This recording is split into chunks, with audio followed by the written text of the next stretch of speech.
पटिसंका योनिसो जीवनं पटिसेवामि सितस पटिघाताय उन्नस पटिघाताय ज्ञानसमंगस वातातप सिरिसप संपसानं पटिघाताय यावदेव गिरिगोपिनं पटिचातनत्तां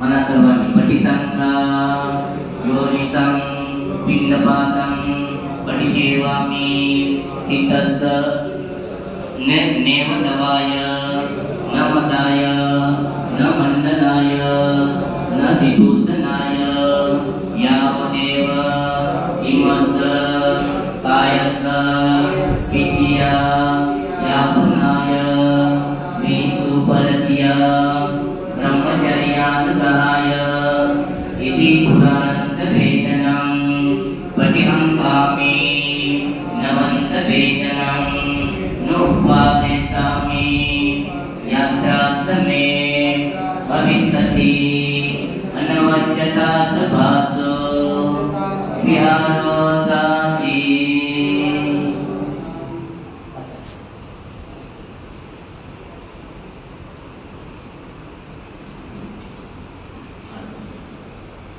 ओकास अहं भन्ते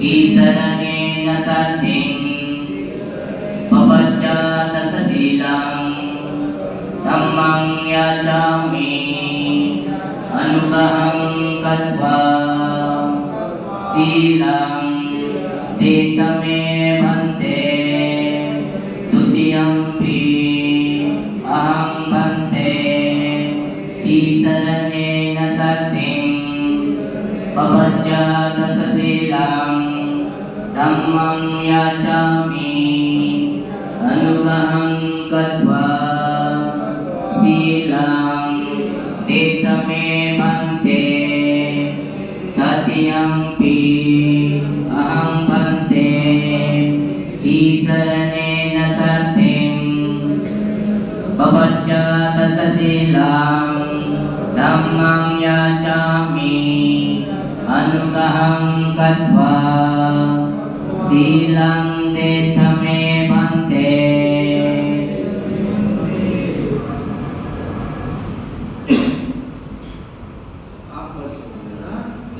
पदानि कर्मदेहि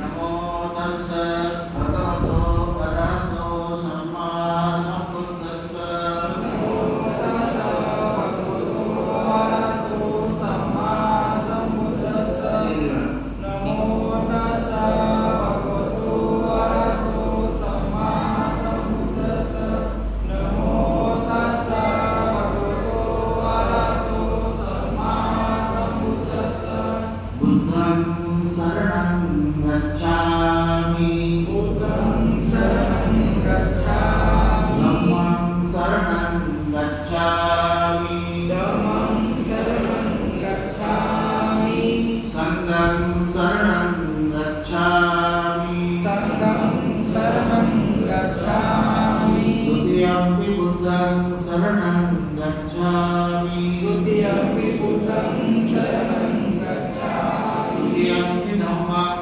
शरणं गच्छामि द्वितीयंपि धम्मं शरणं गच्छामि द्वितीयंपि संघं शरणं गच्छामि द्वितीयंपि संघं शरणं गच्छामि तृतीयंपि बुद्धं शरणं गच्छामि तृतीयंपि बुद्धं शरणं गच्छामि तृतीयंपि धम्मं शरणं गच्छामि तृतीयंपि धम्मं शरणं गच्छामि तृतीयंपि संघं शरणं गच्छामि तृतीयंपि संघं शरणं गच्छामि पानातिपाता वेदमणि सिक्खापदं समादयामि पानातिपाता वेदमणि सिक्खापदं समादयामि प्रतिज्ञादाना वेदमणि सिक्खापदं समादयामि।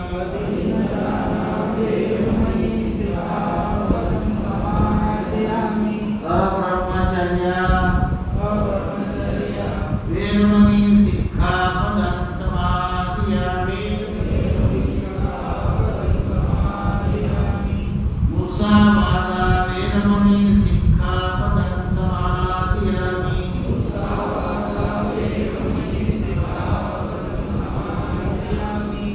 सुरामेरयमज्जपमादत्थाना वेदमणि सिक्खापदं समादयामि।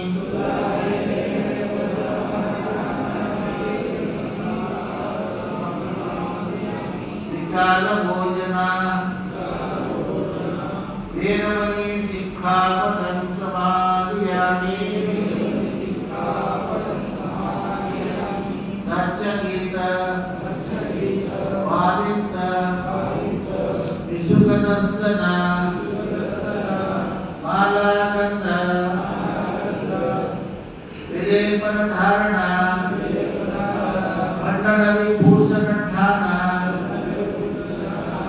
वेदमणि सिक्खापदं समादयामि। उच्चासयन महाशयन वेदमणि सिक्खापदं समादयामि।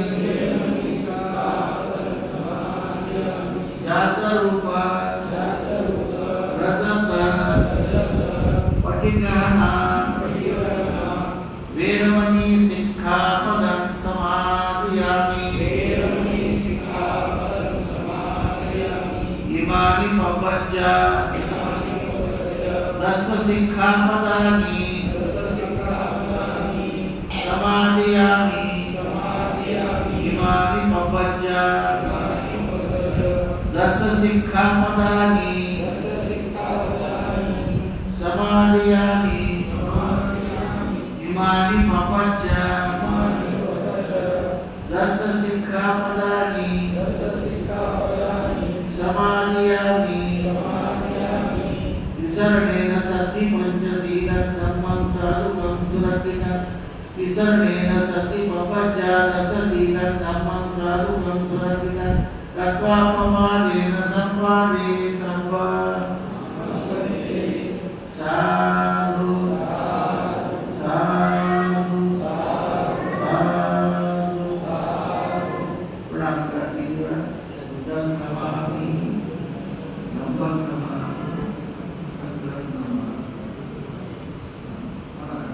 उपचायो मे भक्ते ओहि उपचायो मे भक्ते ओहि उपचायो मे भक्ते ओहि।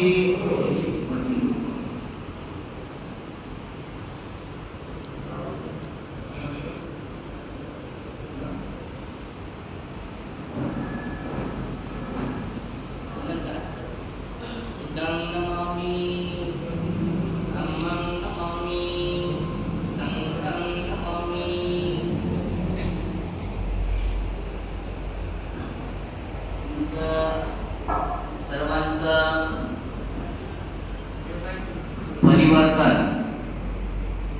काही मिनिटांपूर्वी तुम्ही वेगवेगळ्या प्रकारच्या ड्रेसमध्ये होते. कुणाची जीन होती तर कुणाची टॅक्सर होती तर कुणाची कोणती पॅन्ट होती ती सगळी बदलली. तुमचे नाव बी वेगवेगळ्या प्रकारची नाव होते तेही बदलले. आता तुम्ही 10 दिवसपर्यंत श्रामणेर म्हणून नाव धारण करणार आहात आणि हे श्रामणेर नाव तुमचं 10 दिवस याच नावाने तुम्हाला ओळखलं जाईल. तुमचं पूर्वीचं नाव त्या 10 दिवसामध्ये कुठे उल्लेख होणार नाही. तेव्हा बदलणारे नाव तुम्हाला नवीन श्रामणेर नाव सर्वांचे आपापले लक्षात ठेवायचे. मी वाचून दाखवेन. अमित सुनील खंदारे पुन्हा हात वरी करायचे. नाव बुद्धरंजन लक्षात ठेवायचं. नंतर इथे लिहिलेले आहेत प्रत्येकाचं नाव आठवण आपलं तरी नाव ठेवायचं, दुसऱ्याचं नाही तर राहिलं आपलं तरी नाव लक्षात राहायला पाहिजे. राजरत्न राहुल कांबळे कोण आहे त्याचं करायचं नाव धम्मरत्न सामने धम्मरत्न. सुमेध सुभाष झोडपे नाव बुद्धपाल. यशपाल सुखदेव झोडपे धम्मपाल सामने धम्मपाल. शुद्धोधन गंगाधर सानके कोण आहे बुद्धकीर्ती नाव लक्षात ठेवायचं आपलं. अनिकेत राजू मस्के धम्मकीर्ती. यश भीमराव राऊत संघकीर्ती. यश राजू चित्ते बुद्धरक्षित. सम्यक रामेश्वर डाकरगे धम्मरक्षित. सुमित बाळासाहेब जोगदंड संघरक्षित. लक्ष्मण गोपीनाथ जोगदंड बुद्धवंश. अभिषेक अशोक झोडपे धम्मवंश. रोहन सुंदर झोडपे संघवंश. यश किशोर कीर्तने बुद्धसेन. सुनील बबन मगर धम्मसेन. निखिल शामराव मांडे संघसेन. प्रसाद भगवानराव वाघमारे बुद्धबोधी. अविनाश मारुती भुरे धम्मबोधी. प्रशांत अशोक गायकवाड संघबोधी. वैभव रामचंद्र परसोडे बुद्धजय. मुकुंद अंकुशराव लांडगे धम्मजय. संदीप यशवंतराव बहुळे संघजय. अभिजित गुणरत्न कंदारे बुद्धप्रिय. भारतभूषण संभाजी गायकवाड धम्मप्रिय. पंडित नागोराव वाटोडे संघप्रिय. कुणाचं नाव नाही आहे असं कोण राहिलं का? कुणाचं नाव नाही आहे नवीन कोणी आहे असं? ज्यांना नाव मिळालं नाही असं कोणी आहे? सगळ्यांना नाव मिळालं.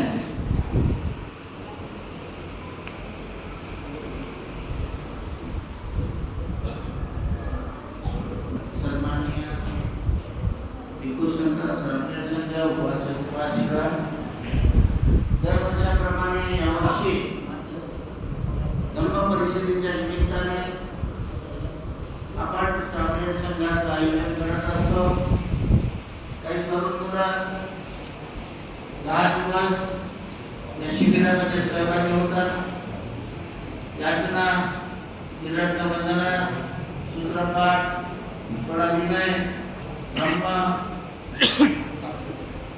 त्यांना शिकवला जातो. जसा वेळ मिळेल त्याप्रमाणे उपासक उपासिका रोज भोजनदान देतात. या गल्लीमध्ये या वस्तीमध्ये सामनेरसन जातो. तिथेही काही उपासक उपासिका एकत्र येतात. त्यांनाही लाभ होतो. जे बिहारात येत नाही त्यांना त्या वस्तीमध्ये लाभ होतो. तिथे वंदना होते, प्रवचन होतं, धार्मिक वातावरण त्या वस्तीमध्ये तयार होतं आणि उपासक उपासिकांना सेवा करण्याची, भोजन देण्याची, पाणी देण्याची, फळं देण्याची संधी मिळते, सवय लागते आणि धर्मकार्याला पुढे नेण्यासाठी सर्वांचा हातभार आणि मदत लागते. हा उपक्रम 1 तारखेपर्यंत आपला सुरू असतो. 2 तारखेला सकाळी 10 वाजता त्याचे शिवर उतरले जातील. 1 तारखेपर्यंत धम्म परिषद आपली 2 दिवसांची असते. बाहेर देशाचे प्रतिनिधी येणार आहे. त्यांच्याही सेवा करण्याची संधी महिला उपासकांना मिळते. भोजन देण्याची संधी मिळते. धम्म प्रवचन रात्र दिवस 2 दिवस सगळ्यांना ऐकायला मिळतात. त्याशिवाय काही नेते मंडळी, कार्यकर्ते, पाहुणे, आमदार, खासदार मंडळी आपल्या परिषदेला येणार आहेत, शुभेच्छा देणार आहेत. जिल्हाधिकारी येणार आहेत, पोलीस अधीक्षक येणार आहेत. पालकमंत्री ज्या बाई आहे आपल्या मेघना बोर्डीकर त्याही येणार आहे.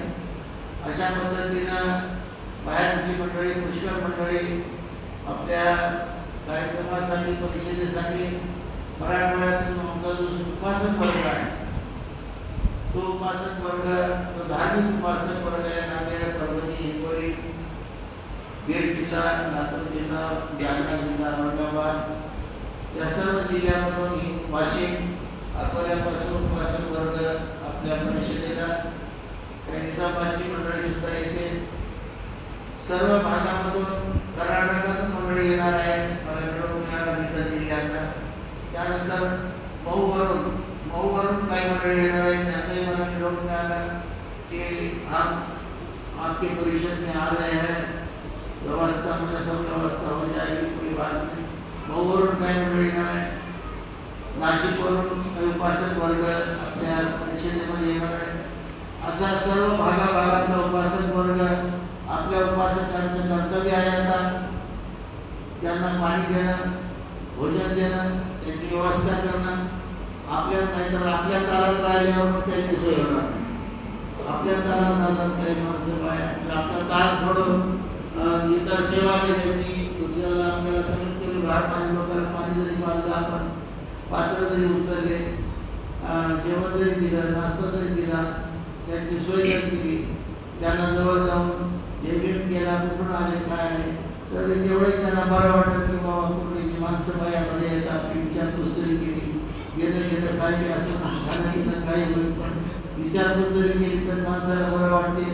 कुठून आले, कसे आले, बाबा काय आले, कोणत्या गावच्या, अशी विचारपूस करणं, अशी आपली कर्तव्याची जाणीव उपासकाला असली पाहिजे.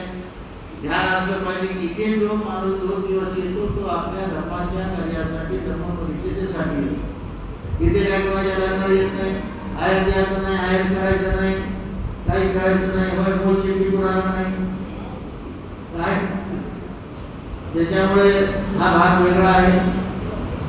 ज्याला जी सेवा घडेल ती सेवा बघा काही करून तुला तिथे उत्स्फूर्तपणे हात वाटप करतात आपल्या परिषदेला. खिचडीचा काही ग्रामीण भागातल्या मंडळी आलेले खिचडीचे वाटप. तिथे आलेला 2 दिवस बाहेर जाऊन आलेला एकही माणूस आपल्या इथून उपाशी जाणार नाही याची खबरदारी आपण घेतलेली.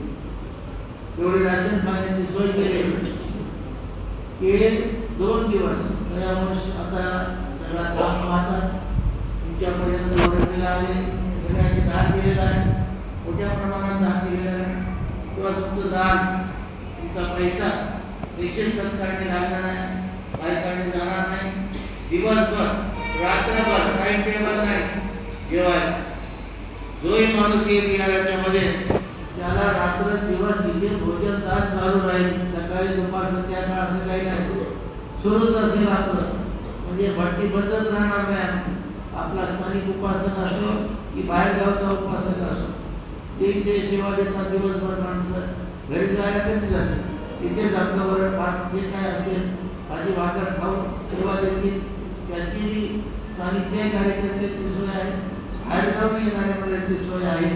तेव्हा फक्त आपली धर्म परिषदेची वंदना, स्वागत समारंभ, प्रवचन सुरू होतात त्या काळात थोडं आपण जेवणाचं बंद ठेवू. कारण इकडे गोंधळ आणि तिकडं आपला कार्यक्रम सुरू, मग आपल्याला तिकडे उपस्थित राहता येईल. त्या दृष्टीने विचार करून आपण तेवढ्या काळात भोजनाचा कार्यक्रम बंद ठेवू, इतर वेळेला सुरू राहील. रात्री 12च्या नंतर सांस्कृतिक कार्यक्रम 2 दिवस राहील. गायनाचे कार्यक्रमातील वेगवेगळ्या गावचे लोक गायनासाठी कार्यकर्ते येतात सांस्कृतिक कार्यक्रमासाठी. ते कार्यक्रम सुद्धा तुम्हाला प्रवचन फक्त 12पर्यंतच राहतील. रात्री 12च्या नंतर सांस्कृतिक कार्यक्रम होईल. तेव्हा 2 दिवस पाण्याची सोय, बसण्याची सोय, खाण्याची सोय, सर्व प्रकारची सोय आपल्याला जेवढी जास्तीत जास्त देता येईल तेवढी आपण या परिषदेमध्ये देऊ. आपली धर्ममिरवणूक राहील, दरवर्षासारखा मार्ग राहील. त्या मार्गाने उपासकांनी रस्त्यामध्ये साम्य संघाचं, हिंदू संघाचं वेगळ्या पद्धतीनं स्वागत करायचं, रांगोळ्या टाकायच्या. आपल्या दारात आपलं पाणी शिकवून तिथे थोडासा सडा सारवण करून नीटनेटके करून रस्ता जर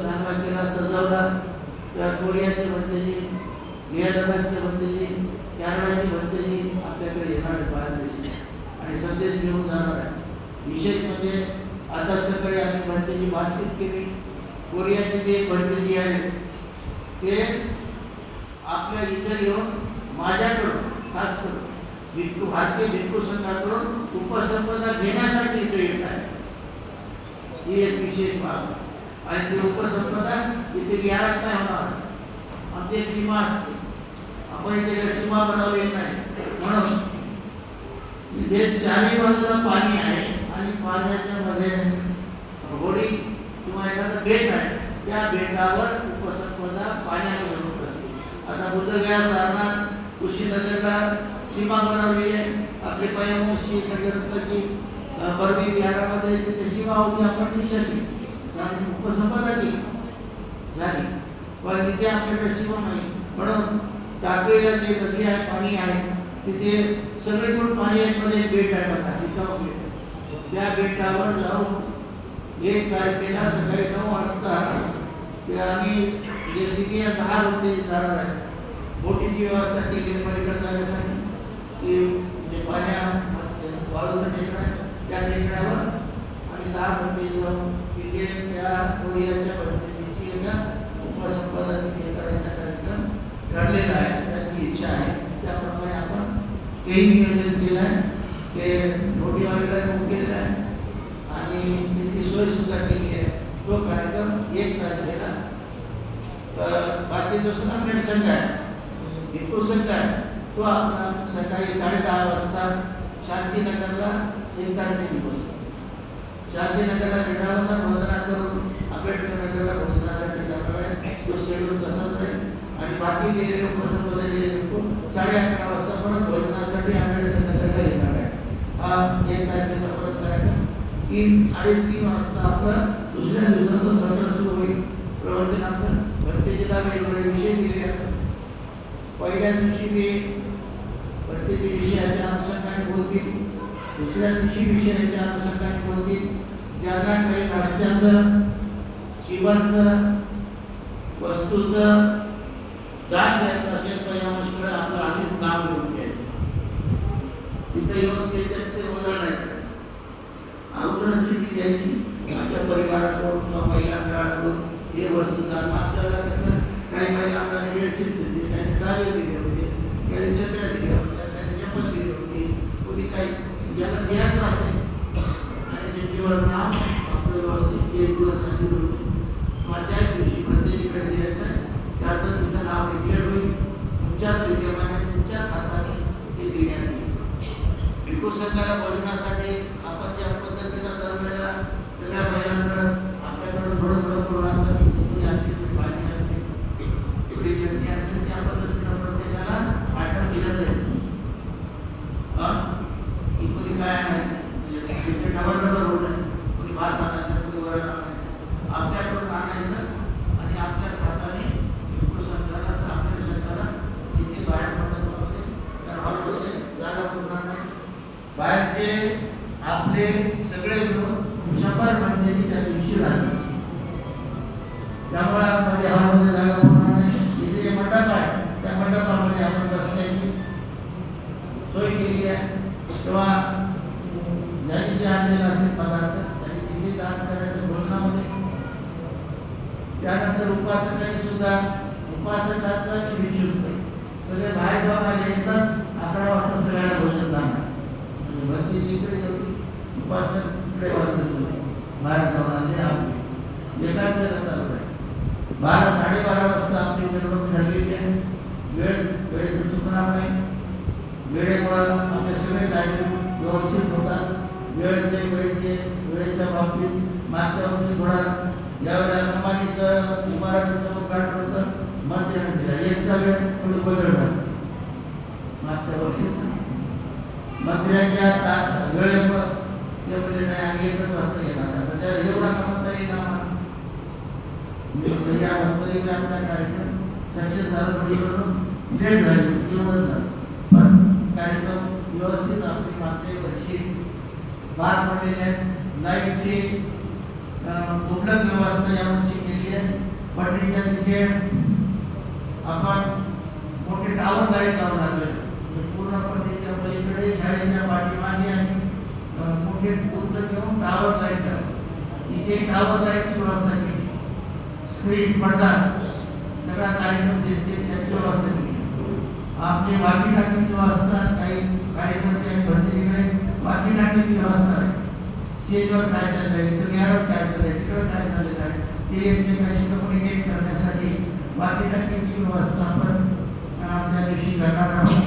त्यानंतर पूर्ण आपल्या परिषदेचं 2 दिवस जे चाललेला कार्यक्रम आहे डायरेक्ट लाईव्ह या काय हे पूर्ण कार्यक्रम पूर्ण लोकांना एकाच वेळेला घर बसून दिसेल असं लाईव्ह करण्याची व्यवस्था आपण केली. परिषदेची प्रवचन, वंदना, भाषण, स्वागत, सत्कार, स्मरणिका प्रकाशन सर्व जे उपासकांनी सहकार्य केले यावेळी सर्व उपासकांनी ज्याने 500 रुपये लागले, 1000 रुपये लागले, बरोबर, त्या सगळ्यांचे नाव आम्ही स्मरणिकेत छापले. कुणीच कोणी जास्त राहिले सगळ्यांचे नाव छापले, फोटो छापले. इतिहास आहे, कारण आता 22 वर्ष झाली किंवा आणखी 25 वर्ष होती तर त्या सगळ्या स्मरणिकेतून एक ग्रंथ तयार, एक पुस्तक. पुढे भविष्यामध्ये तो एक इतिहास राहणार आहे, फोटोचा असेल, नावाचा असेल. आता आमच्या काळामध्ये 30 वर्षापूर्वी 40 वर्षापूर्वी फोटोही नव्हते, व्हिडिओ नाही, मोबाईल नाही, काहीच नव्हतं. White black and white photo camera होते दोन, त्यामुळे ते काय ओळखू येत नव्हते, ते होतं, हे असं काहीच नव्हतं. आता नंतरच्या काळात डेव्हलप टेक्नॉलॉजी ॲडव्हान्स डेव्हलप झालेली आहे, त्याचा पूर्ण उपयोग आपल्या परिषदेचं चित्रीकरण पूर्ण भारतामध्ये म्हणजे इथे कोरियाच्या बंदीचा जो कार्यक्रम होईल तो डायरेक्ट कोरियात दिसेल त्याला त्यांच्या देशात, अशी सोय आपण त्या दिवशी केलेली आहे. ही सुद्धा व्यवस्था आहे. झाकी राहील, बॅग राहील, गेजिंग पथक राहील, सप्ताह सॅलिंडर राहील, स्काउट अँड गाईड राहील, एनसीसीचे मुलं राहतील, रिटायर झालेले आपले पोलीसचे जेवढे अधिकारी आहेत ते सगळा गेला येणार आहे. हा सगळा खटाडो जेवढं करता येईल जेवढं केलं तेवढं कमीच आहे. 7 जेवढा केलं तेवढा कमीच असतं. आपल्याला जेवढं काही करता येईल परिषद चांगली दिसण्याच्या दृष्टीनं उपासकांचे दिलेलं दान आणि पैसा त्याचं समाधान होईपर्यंत आपण ते कार्यक्रम यशस्वी करू. भिक्खू संघाला सुद्धा आपल्याला मोठ्या प्रमाणावर जाण्या येण्याचा खर्च दान द्यावं लागतं, ते आपण देणार आहोत. मी आताच बंदीला म्हणलं जे लडाख, कॅनडा आणि कोरियाचे बंदी आले त्याचा आम्ही खर्च करणार. त्यांच्या सगळ्यांचा येण्या जाण्याचा विमानाचाच खर्च 3 लाख रुपये. इथल्या गाड्या पडणं वेगळं, खाणं वेगळं, दान धर्म वेगळं, हे वेगळं, हे बाकीचं ते वेगळंच. मग अशा पद्धतीनं आपल्याला या परिषदेला 7 ते 8 लाख रुपये खर्च आहे. अगोदरच आपण बैठकीमध्ये त्याचं बजेट काढलेलं होतं. पॉम्पलेट आहे, पत्रिका आहे, बॅनर आहे, पोस्टर आहे. आता खेड्याला आपली गाडी रोज फिरते. आमचे भरती प्रत्येक 10 खेडी 8 खेडी रोज चालते. ही पॉम्पलेट देणं परिषद आहे, प्रचार करण्याचं. खेड्यापाड्यांना भरतीची जनता ड्रायव्हर होते, हेही काम सुरू आहे. त्यानंतर जे काही भरती देते त्यांची राहण्याची सोय, इकडे कारखान्याच्या समोर हॉटेल झालेल्या व्यापाऱ्यांचं, त्या हॉटेलमध्ये बाहेर देशाच्या भरती सोय, इथे एक हॉटेल झालेलं आहे, तिथे आपल्या दुसऱ्या किनाऱ्या भरतीची सोय, तिथे हॉटेल बुक केली आहे. सर्व व्यवस्था आपली जवळपास झालेली असल्यामुळे कुठल्याही प्रकारे अडीअडचण नाही. फक्त आपला उपासकांचं आम्ही मानलेला पाहिलं की पब्लिकला कार्यकर्ते माणसं गटातून गर्दी वाढतात, ते गटातून जातात. यावेळेला आम्ही 10-20 मुलं 2 दिवस त्यांना किराया देऊन पैसे देऊन त्यांना वाढण्याचंच कामावर किरायाच लावले. वाढायचं आपले माणसं किती वेळ थांबतील, घंटा 2 घंटे ठेवतात, 5 मिनिटं जातात. हे न करता आपण 10-20 मुलं चांगल्या ड्रेसवर त्यांना हे देऊन आपले बॅचेस देऊन ते मुलं वाढणं, पात्र उचलणं, परत दिवसभर लोकांना जीव घालणं त्याची ड्युटी. त्यांना आपण रोजंदारी दिलं, पगार दिला आणि ते पुढं 2 दिवस पूर्ण तिथे लक्ष देऊ अशी व्यवस्था आपण वेगळी केली. पाणी बोरचं पाणी आहे, जारचं पाणी आहे, परत आपण टँकर मागवणार आहे. कुठले पाणी कमी पडणार नाही. उपासकाला बाहेर गावच्या आपल्या सगळ्यांना ही आपण सोय केली. काय झालं, रक्तदान शिबिर आहे, ज्यांना रक्तदान करायचं 2 दिवस हे कॅम्प टाकलेला आहे, त्याने रक्तदान करावं. दुसरं रोग निदान शिबिर सुद्धा, कोणाला काही बिमारी असेल तर त्याच्यासाठी डॉक्टरचा एक वेगळा कॅम्प आपण 2 दिवस तपासणीचा ठेवलेला आहे. ती व्यवस्था परिषदेमध्ये रोग निदान शिबिराची डॉक्टर मंडळी आपल्याला सहकार्य करणार आहे, अशी व्यवस्था झालेली आहे. त्याशिवाय पुस्तक आणि मूर्त्या शिबिराने मंडळी आपल्याकडे येणार आहे. मागच्या वेळेला काही लोकांनी